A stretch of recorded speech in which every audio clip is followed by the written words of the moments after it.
In this video, we're going to take a look at and utilize the subject of typology. There's a pretty good write-up here, so we all understand what typology is. It's a method of interpreting the Bible, which certain figures, events, institutions in the Old Testament are seen, right, as prefigurations or symbols corresponding to realities in the New Testament. And so this approach highlights the continuity and connections between the two testaments, emphasizing that the Old Testament contains foreshadowing of the life and mission of Jesus Christ. Now, it has a type, and in the Old Testament, for example, that serves as a prefiguration of something greater or more complete in the New Testament, which is known as the antitype. So, for example, right, Adam is often seen as a type of Christ, as the second Adam, Jesus was, as both play pivotal roles in humanity's relationship with God. So, typology is grounded in the historical and cultural context of the biblical text. Understanding the original audience and their experiences can enrich the typological interpretation. And symbolism, many typological interpretations rely on symbolic meanings. For instance, the Passover lamb in Exodus serves as a type of Christ, who is referred to as the Lamb of God. And then there's a theological emphasis where God's overreaching plan of salvation is, we learn more about it by that typology illustrates how the New Testament fulfills the Old Testament prophecies and themes. So Moses is seen as a type of Christ, delivering God's people. Jonah, 3 days in the belly of the fish, prefigures Christ. The bronze serpent is lifted up in the wilderness, symbolizing Christ being lifted on the cross for the salvation of sinners. So this typology is a very powerful way to look at the Word of God. Most of the time, it's just used on the surface, with various examples that we've given. But really, when you really get under the surface of typology, it's teaching you things that you didn't know before. And I have found that there's, the centerpiece of Revelations is relates to the seven thunders and the seven trumpets. And the seven thunders and the seven trumpets are the antitype in Revelations, right? Are the antitype of the typology of the children of Israel going around the city of Jericho. 6 days, the armies marching with the priests and the ark, and they form a procession, right? Soldiers, priests, ark, and then the rear ward, the rear guard, the rear gathering of people. And that procession is the same procession when Jesus returns and he comes to the east gate. He has his army in front of him. He has his trumpeters, right? He comes with a trumpet, and he has the saints behind him that he has gathered beforehand. And so once you start to see, hey, wait a minute, that procession is the same as when he returns. And when you understand that the walls of Jericho fell as a miraculous event, right? They just had to shout a lot and so on. They didn't hit it with any battering rams or nothing. As it were, the noise brought down the walls. And but really, it's a supernatural event. And so these times that the soldiers are walking around is 6, and then the soldiers and the priest, when the soldiers walk around their 7th time on the 7th day, because on the 7th day they walk around 7 times on the 7th day. And so the soldiers are making their 7th go around is the first go around of the 7th day, at the end of which the trumpets get blown. And then the trumpets are blown at each of those rotations 7 times. So just like in Revelations, 7 thunders, which is the marching. Okay, you make a thunderous sound with the marching, and then of course the Revelation says the 7 trumpets, and every trumpet is heralding the coming of our Lord. So his process of returning is a 7-month process, whereas the 7 thunders are a 7-year time span. And so it's the last 7 years and the last 7 months. And as we're going to do a separate video on the Jericho, but this one is leading up to that, because right in the middle is a half an hour of silence. And so we're going to deal with what is the half an hour of silence, and is it also part of the typology of the nation of Israel coming into their land. So here we go. We're going to go to Revelations 8 and then carry on with the story in Joshua.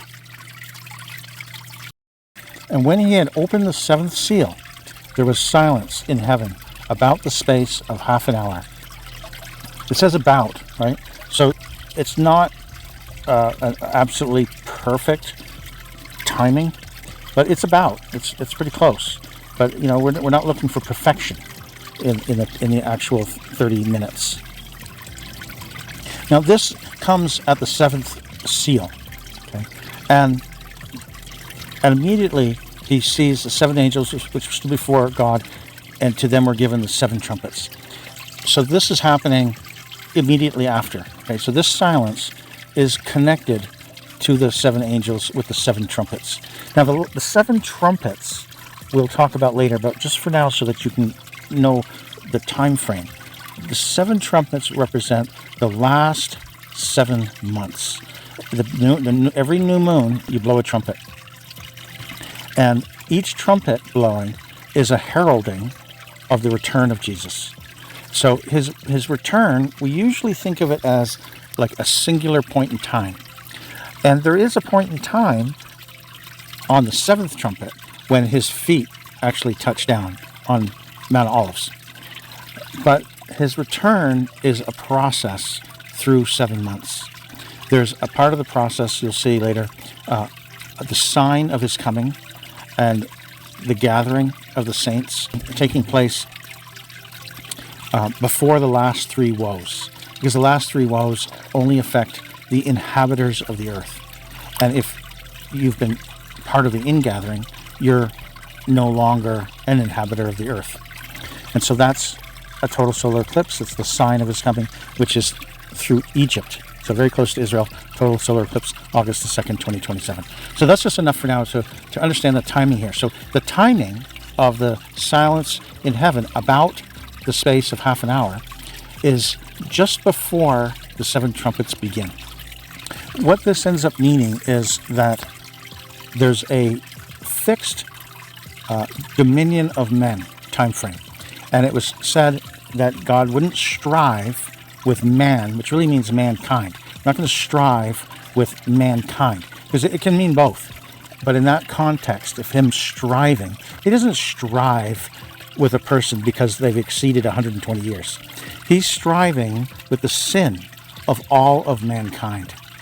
And that's 120 generations of 50.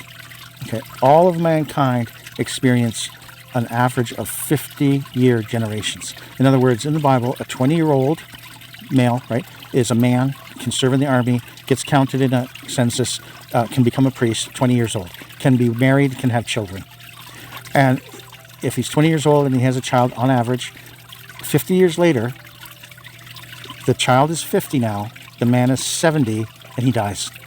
So the overlap between a normal 70-year lifespan and the age of the children and the parents is a 50-year overlap. So the generation, a jubilee, is actually a generation, an average generation. And that makes sense as to the meaning and the background of the jubilee, where you forgive debts and so on before the generation is finished. And so 120 times 50 is 6,000 years that God will not strive with men. And so all of mankind. And so the dominion of men ends at the 6,000 year mark. And the dominion of Jesus, of course, begins at his 1,000 year mark. So this column is a prophetic years. Okay, I've taken the actual years here, chronological years, and when you get to the end of the 69 weeks, it adds up to 4,104. Too many years. But if you understand the right negatives, the things that God doesn't count, and you apply those things, and you'll see some negative numbers in there, you'll see the actual 2,000 year markers. I won't go into explain all those, but it's Abraham and Seth, Abel, Isaac sacrificed, Seth and Isaac 2,000 years apart, the Abraham and Jesus 2,000 years apart, right? Jesus arrives end of the 69th week, right at 4,000, right? And then when Jesus returns, it's 6,001, right? The mankind dominion ends at 6,000, right? So 2026. Jesus arrives, 6,001 begins at the beginning of 2027, right? So these are the prophetic years with the perfect actual genealogical years listed, and that these are the accumulations. And then the appropriate prophetic subtractions produce the perfect prophetic years. And that's just one way you know that your original numbers are actually correct. So what we've seen is that there is a very precise 6,000 year mark and then a 1,000 year of Jesus that has to begin. And what we're trying to show you from the Old Testament by looking in the days of Joshua, how this half hour of silence in heaven represents the crossover between the dominion of men ending and the dominion of Jesus beginning. All right? So to understand this, like everything else in Revelations, you have to go back to the Old Testament, and it will show you. It will have typology in the Old Testament that will demonstrate this.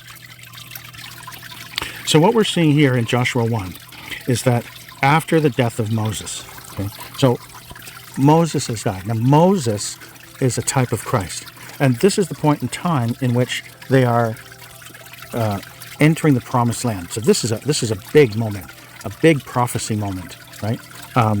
Because entering the promised land is a type of entering into our Lord's Sabbath, millennium, right? The 7,000th year. It's God's Sabbath, and Jesus works on God's Sabbath.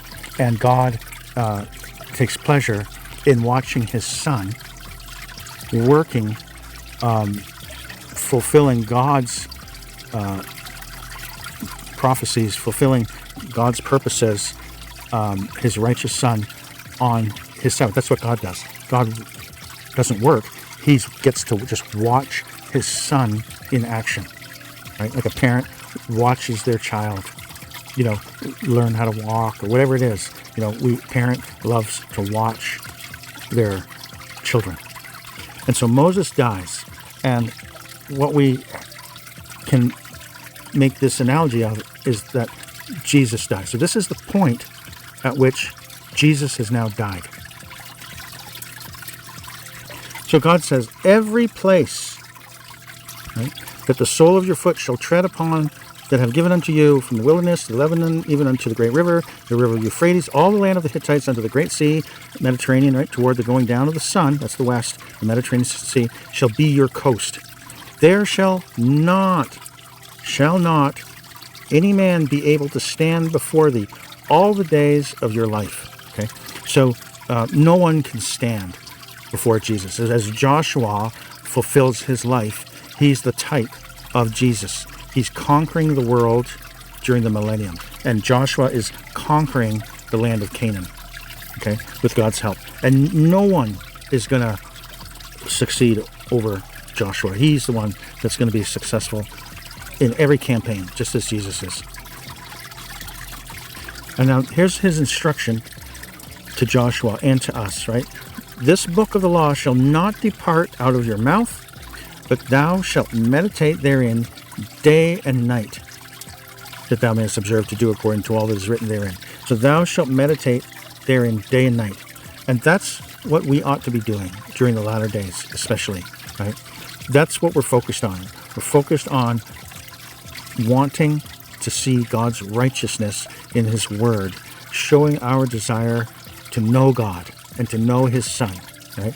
And if you have that desire in this life, don't you think he would be happy to give that kind of a person an eternity with God and with Jesus? If you're willing to sacrifice the time of this life to keep your attention on God, meditate on him day and night, then certainly that's just the shadow of the free gift that God will be happy to give you to do that for eternity.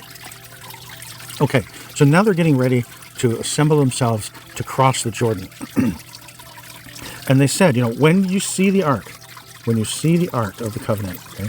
Now, when they see the Ark of the Covenant, the Ark represents Jesus. The priests and the Levites are going to bear it, and they'll remove it from your place and go after it. But okay, you're going to have to create a space between you and it. You're going to allow that ark to get 2,000 cubits by measure to begin with. Don't come near unto it, that ye may know the way by which ye must go. For ye have not passed this way heretofore, okay, which is before. So what this means is the space of 2,000 cubits is representative of 2,000 years. Okay, so Moses has died, Jesus has died, he's resurrected, and there's a return that's going to take place 2,000 years after the year he dies. And that's what the 2,000 cubit space means. The ark is going to be 2,000 cubits away from them. But then they're going to start walking. And that 2,000 cubit gap is going to start closing. So let's see how this is worded. So Joshua has to sanctify the people, because tomorrow the Lord will do wonders among you. So Joshua speaks to the priests. He says, take up the Ark of the Covenant, pass over before the people. Right? And so they did that. I'm going to begin to magnify thee in the sight of all Israel. Right? The Lord said to Joshua, right?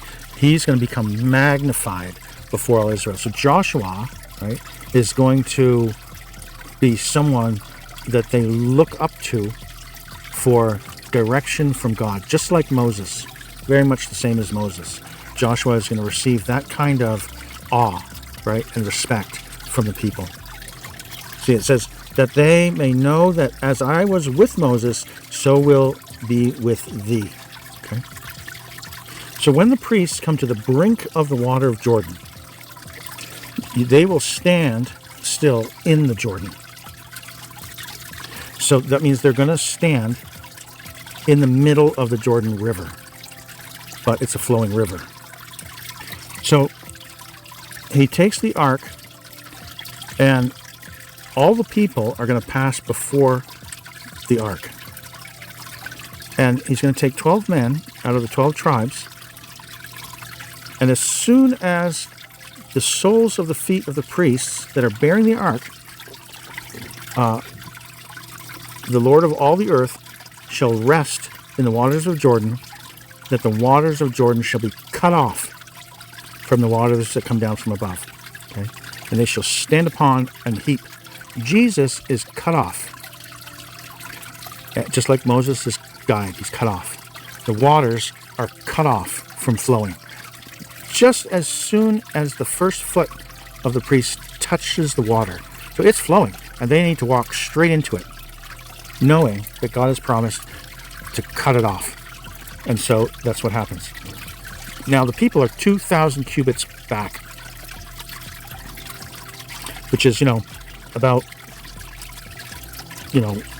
half a mile. And so as they bear the ark, they came to the Jordan. The feet of the priests were dipped in the brim of the water, and the Jordan was overflowing all his banks. And this was spring, because they have a Passover on the other side. So this is spring, which means that Mount Hermon is melting. So this is high water time, maximum water, the time of harvest. It's overflowing their banks.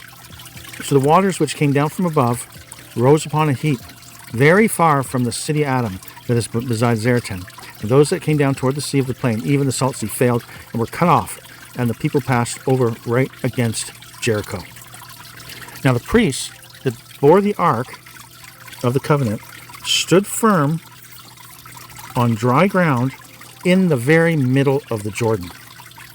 And as they are standing in the middle, right, all the Israelites passed over dry ground until all the people were passed clean over the Jordan. And they want you to visualize what exactly is going on, right? So just to reiterate, you've got priests standing in the very middle of the Jordan. The waters were cut off.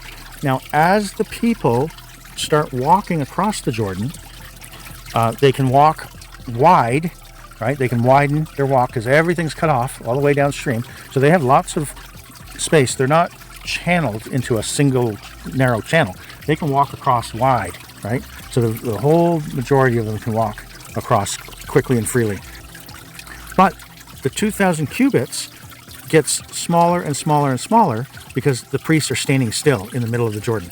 And that means the 2,000 years is getting smaller and smaller and smaller, right? So it means as they completely pass the priests and get across the Jordan, right, the 2,000 years is getting used up. The dominion of men is shrinking down to zero. So then, when all the people are clean passed over the Jordan, 12 men, one from each tribe,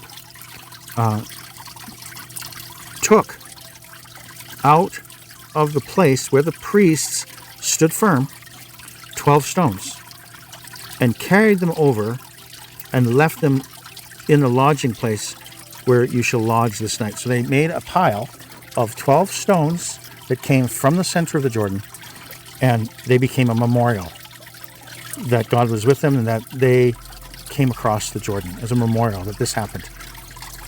So there's 12 stones set up on land to remind them that the waters of the Jordan were cut off. And then Joshua also set up 12 stones and left them piled up in the middle of the Jordan, in the place where the feet of the priests which bear the Ark of the Covenant stood. And they're there unto this day. And so these two piles of stone are two witnesses to the fact that the nation of Israel crossed the Jordan in a miracle. It would be nice to find that pile of stones. But in any event, right, he's setting up two witnesses to this day and to this fact, right, that they crossed the Jordan, and it means 2,000 years of history will go by before their Messiah will return. The priests that were bearing the Ark of the Testimony needed to come up out of the Jordan, okay? And he commanded the priests, saying, "Come ye up out of Jordan." And then it came to pass, when the priests that bear the Ark of the Covenant of the Lord were come up out of the midst of the Jordan, and the soles of the priests' feet were lifted up onto the dry ground. So it's very precise. It was very precise that when the foot touched the water was cut off. And when the foot touched dry land, that the waters of Jordan returned. Okay? So one is the cut off of Jesus, 2,000 cubits, 2,000 years later. The other is that the waters of Jordan returned. Jesus is the water of life, right? And here are the waters returning now unto their place and flowed over all the banks as they did before. Now, when they come up out of the Jordan, it's on the 10th day. The 10th day is of the first month.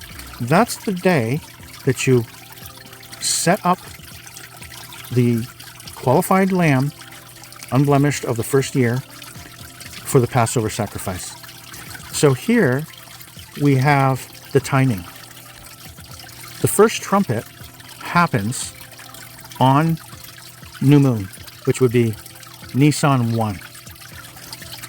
But the Passover is the point in time in which Jesus, rose from the dead.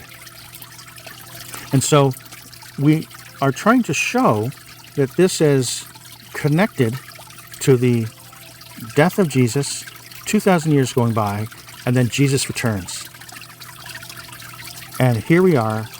The pivotal event in Jesus' life is the death on the cross as the Passover lamb on the Wednesday evening of the 14th, right? He's cut off in the middle of the week, Wednesday, 3 days and 3 nights to the Sabbath day.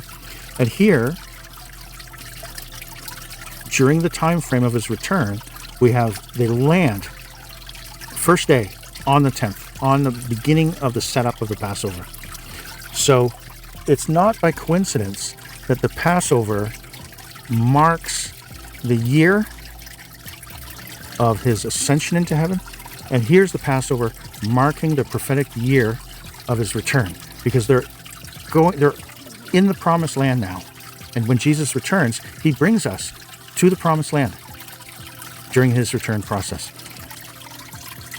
So if the 2,000 years is the 2,000 cubits space, it begins at 2,000 cubits, but it keeps shrinking as the people walk past the priests.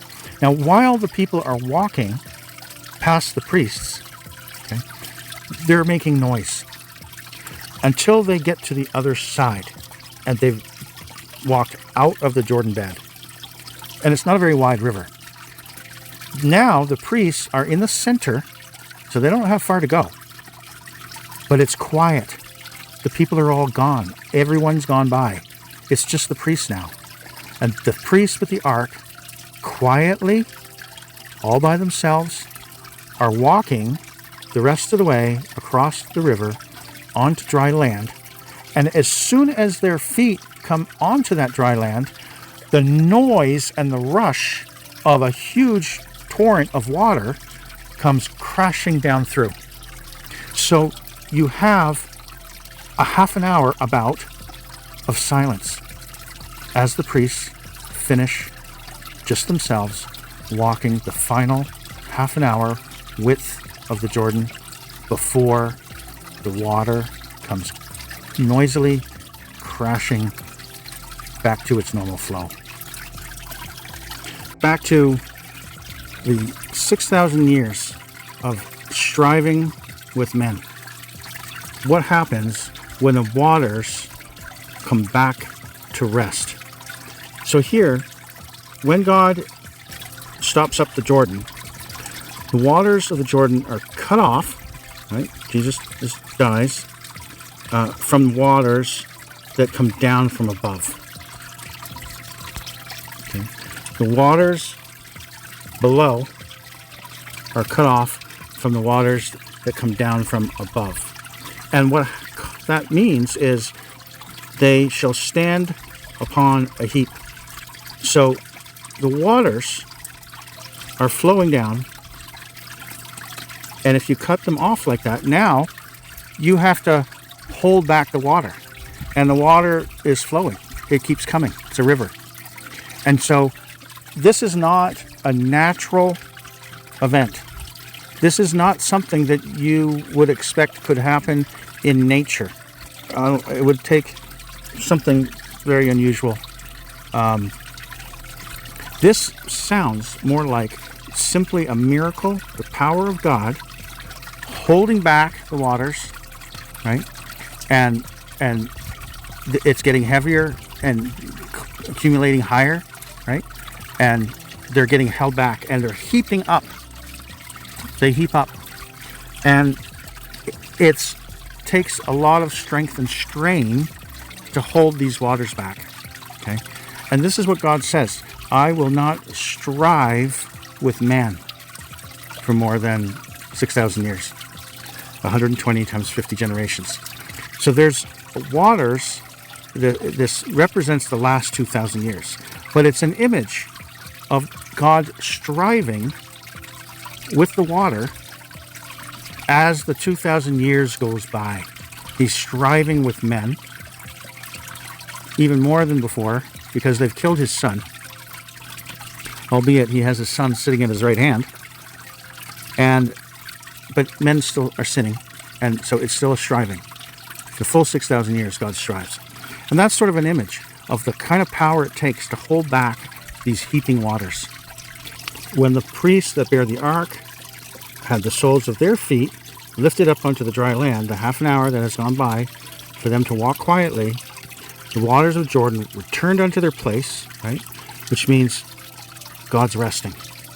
He's striving to hold back those waters, right? rests, and the waters flow back to their normal banks as they did before. And now God is resting. It's the Sabbath, and Jesus starts his millennium. His millennium, 1,000 years, begins when that half an hour of silence ends, and his dominion has now begun. And so in the holding back of the waters and then finally releasing them, we see the striving of God and the rest of God. The seventh day has begun, and the striving with men is finished. For the Lord your God dried up the waters of Jordan from before you until you were passed over, as the Lord your God did to the Red Sea, which he dried up from before us until we were gone over, that all the people of the earth might know the hand of the Lord that is mighty, that ye might fear the Lord your God forever. And so, when that 2,000 cubits, that 2,000 years is complete, it also means that the 6,000 years are complete, because it was 4,000 prophetic years right to 26 AD, to the end of 26 AD. Lazarus was resurrected on the last day of the last month. Jesus is crucified 14 days later, resurrects 17 days later. And then you would have a first trumpet in Nisan 1 and a Passover when Jesus returns. It could be the first day, Nisan 1. It could be the 10th day of Nisan. It could be, what represents the 10th day, setting up the lamb on the 10th day. I know the Passover day is April 21, 2027. It could be the resurrection day, April 24, 2027. We haven't really discerned, exactly which day does the half an hour of silence occur. But it's sometime within that 3-week period of April of 2027. Because that is when the 6,001st year begins, right?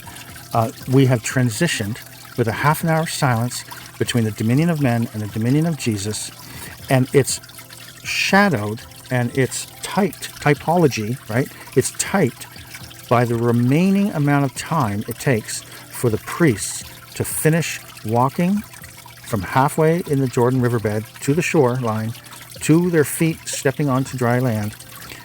And that silence is ended by the rushing of the water that comes back to take over its normal place. And so it is, we understand when and what the half an hour of silence means. And it means something that comes out of the Old Testament.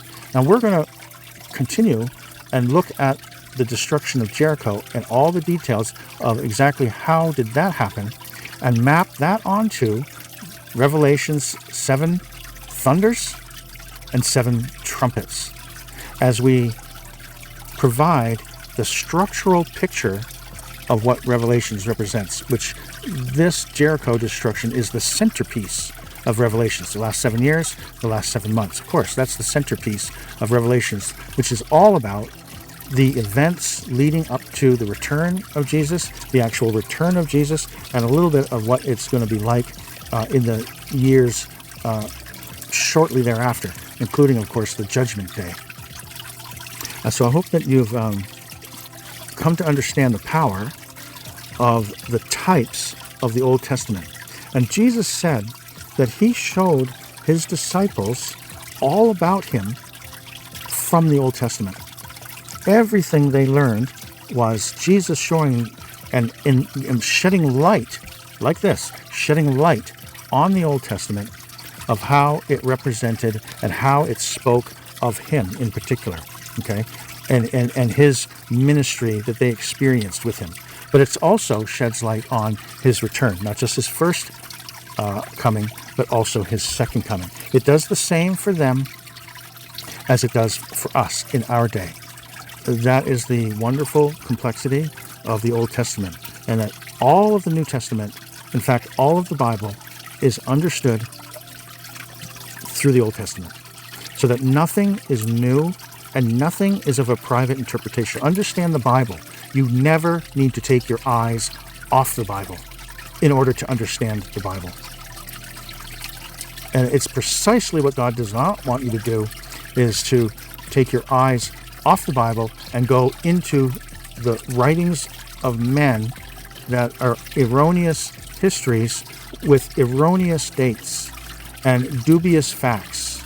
And it certainly doesn't give you a vision of the time frame and the structure of the things to come. And the structure here is, and we'll make another video that'll kick off from here, which is 7 years of thunder are the seven times that the soldiers go around, the first 7 times that the soldiers march around Jericho, and then half an hour of silence, and then 7 trumpets. Now, the Revelations tells you that it's written out of order. It's written from frontward to backwards. And so likewise, it's not unusual or unlikely that the typologies are not necessarily in order either. Okay, so in this case, the half an hour in silence comes before the 7 thunders. Okay? But the eyes of understanding, God provides so that we can know these things, especially in the last days, because we're inside of the last 7 years. God is providing understanding to the seekers.